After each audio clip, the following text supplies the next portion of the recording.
بسم اللہ الرحمن الرحیم۔ السلام علیکم ورحمۃ اللہ۔ اللہ تعالیٰ نے فرمایا ہے کہ شب قدر میں روح یعنی جبرائیل علیہ السلام اور فرشتے اترتے ہیں، اور فرشتے 70,000 ہوتے ہیں، اور جبرائیل علیہ السلام ان کا امیر ہوتا ہے، اور جبرائیل ان آدمیوں پر جو بیٹھے ہوں اور فرشتے ان پر جو سوئے ہوں سلام دیتے ہیں، مگر اللہ تعالیٰ ان پر سلام دیتا ہے جو کھڑے ہوتے ہیں، اور اللہ تعالیٰ اپنے ان بندوں پر سلام پہنچاتا ہے جو اہل بہشت ہوں۔ اللہ تعالیٰ نے فرمایا ہے پروردگار مہربان کی طرف سے سلام ہو۔ جب اللہ نے اہل جنت پر سلام بھیجا ہے تو جائز ہے کہ وہ دنیا میں بھی اپنے ان بندوں پر سلام بھیجے جو پاک ہوں اور اس کی عبادت اور اطاعت میں مصروف، مگر یہ سلام ان لوگوں کو ہی نصیب ہوتا ہے جن کے واسطے اللہ تعالیٰ نے روز اول میں ہی نیکی اور سبقت لکھ دی ہے۔ ان لوگوں کو اللہ تعالیٰ نے آپ ہی آخرت کی سعادت اور عنایت سے سرفراز اور سر بلند کر دیا ہے۔ یہ لوگ مخلوق سے تو فنا ہو گئے ہیں اور اپنے پروردگار کے ساتھ باقی ہیں اور اس سے آرام پاتے ہیں۔ غرض جب شب قدر آتی ہے تو اس میں کوئی ایسی جگہ باقی نہیں رہتی جہاں ایک نہ ایک فرشتہ موجود نہ ہو۔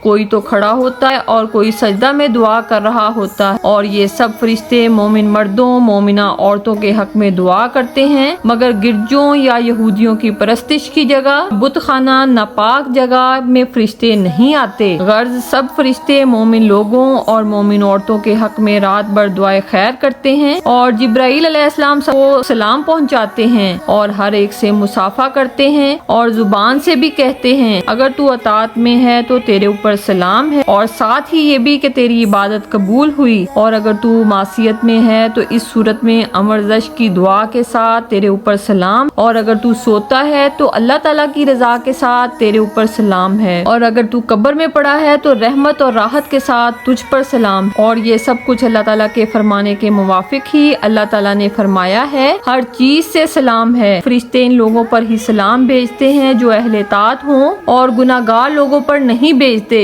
کیونکہ ان میں سے بعض تو ظالم ہوتے ہیں اور بعض حرام خور ہوتے ہیں، اور بعض قاطع رحم ہوتے ہیں یعنی کہ قطع تعلق کرنے والے، اور بعض یتیموں کا مال کھاتے ہیں، اور اس میں ایسے لوگوں کو فرشتوں کے سلام سے کچھ حصہ نہیں ملتا۔ اور آدمی کے واسطے اس سے بڑھ کر اور کون سی مصیبت ہو سکتی ہے کہ ایسے مہینے کو اپنے ہاتھ سے کھو دے، یعنی کہ اتنا پیارا مقدس مہینہ پائیں اور اس میں کچھ بھی حاصل نہ کریں۔ یہ انسان کی بد نصیبی نہیں تو اور کیا ہے کہ جس کے اول میں تو رحمت ہے اور اس کے درمیان میں مغفرت ہے اور آخر میں دوزخ کی آگ سے آزادی نصیب ہوتی ہے۔ عاصیوں گناہ گاروں کے اللہ اور فرشتوں کے سلام سے محروم رہے، یہ اس واسطے جو لوگ رحمان سے دور ہو گئے ان لوگوں میں جا شامل ہوئے جو نافرمان اور سرکش ہیں اور شیطان کے ساتھ ملے ہوئے ہیں، ان لوگوں کے ساتھ ہیں جو دوزخ کے راستے میں جا رہے ہیں اور ان سے کوسوں دور ہیں جو جنت کے راستے پر چلتے ہیں۔ یہ تو ایسے عالی شان سلطان کی اطاعت سے دور ہو گئے جس کی قدرت کے ہاتھ میں احسان کرنا ہے۔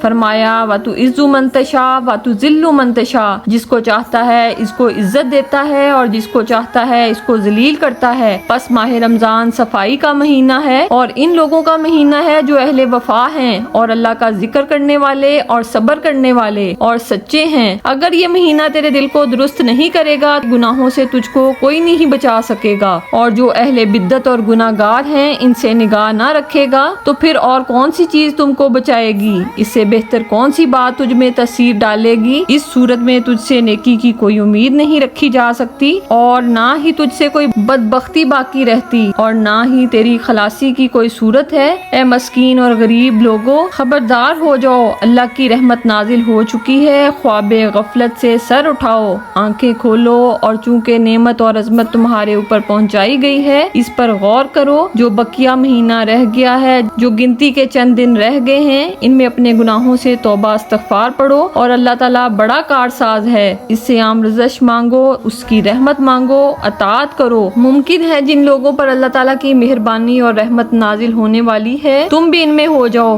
رمضان شریف جو ایک بڑی غار ہے، آنسو بہاتے ہوئے زاری سے رخصت کرو، اپنے نفس کی شامت لے کے آؤ، اونچی اونچی آواز سے رو، کیونکہ آئندہ سال کو رمضان کی ملاقات شبہ ہے، کوئی گارنٹی نہیں ہے۔ بہت سے روزہ رکھنے والے ایسے ہوں گے پھر وہ کبھی نہیں رکھ سکیں گے، بہت سے قیام کرنے والے جن کو پھر رمضان میں قیام نصیب نہیں ہوگا، اور جو لوگ عمل کرنے والے ہوتے ہیں انہیں اپنے عمل کا اجر ملتا ہے۔ بس کیا ہی بہتر ہے کہ ہم کو معلوم ہو کہ بارگاہ رب العزت میں ہمارے روزے اور عبادت قبول ہو گئی یا اس کو الٹا ہمارے منہ پر مار دیا۔ یہ تو اللہ ہی بہتر جانتا ہے کہ کس خوش نصیب کا عمل اس کے ہاں مقبول ہو گیا، اور جن کے عمل مقبول ہوتے ہیں ان کے لیے مبارکباد ہے، اور جس بد نصیب کو یہ خبر ملتی ہے اس کے عمل مردود ہیں تو اس کے لیے تعزیت ہے۔ نبی کریم صلی اللہ علیہ وآلہ وسلم نے فرمایا ہے کہ بہت سے لوگ ایسے ہیں کہ ان کا روزہ بھوک پیاس ہی ہے، اس کے سوا کچھ بھی نہیں۔ ماہ رمضان تیرے اوپر سلام بھیجتا ہے، اور بہت سے قیام کرنے والے ہیں ان کو اپنے قیام سے صرف جاگنا ہی نصیب ہوتا ہے، اور جو لوگ توبہ کرتے ہیں ان پر اس مہینے میں بے شمار سلام بھیجا جاتا ہے، اور عبادت کرنے والوں پرہیزگار لوگوں کو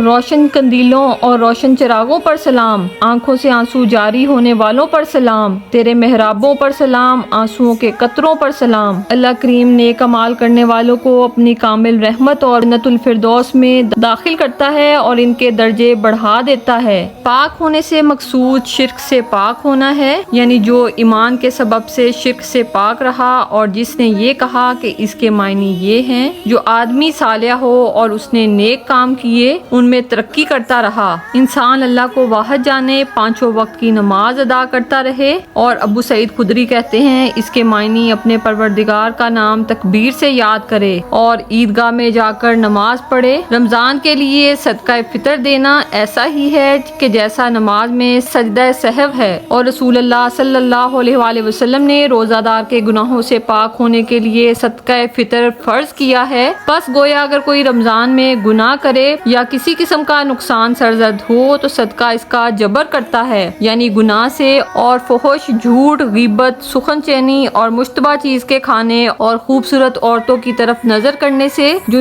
گناہگار ہوتا ہے، یہ صدقہ اس کا بدلہ ہے اور روزے کو کامل کرتا ہے۔ یہ روزے کی ایسی اصلاح ہے جیسی کہ توبہ استغفار گناہوں کی مصلح ہے۔ جس طرح نماز میں شیطان بہکانے سے باز نہیں آتا، اسی طرح سجدہ سہو اس کی تلافی کرتا ہے اور شیطان شرمندہ اور خوار ہوتا ہے کیونکہ وہی اس کا سبب ہے۔ اسی طرح روزوں میں شیطان کا بہکانے سے روزے میں جو گناہ اور بےہودہ بات ہوتی ہے، صدقہ فطر بھی اللہ تعالیٰ کی رحمت سے اس کی تلافی کر دیتا ہے۔ اللہ تعالیٰ ہمیں اور سب مسلمان بہن بھائیوں کو شیطان کے مکر و فریب سے بچائے اور دنیا کی آفت اور اس کی بلاؤں سے اور شیطان کے شکار ہونے سے محفوظ فرمائے۔ اپنے احسان اور اپنی رحمت سے ہم سب پر اپنی ڈھیروں رحمتیں اور بخشش کی طرف پاکی اور صفائی کے ساتھ اس جہاں فانی سے اٹھائے اور خاتمہ ہمارا ایمان پہ فرمائے۔ آمین۔ جزاک اللہ الخیر۔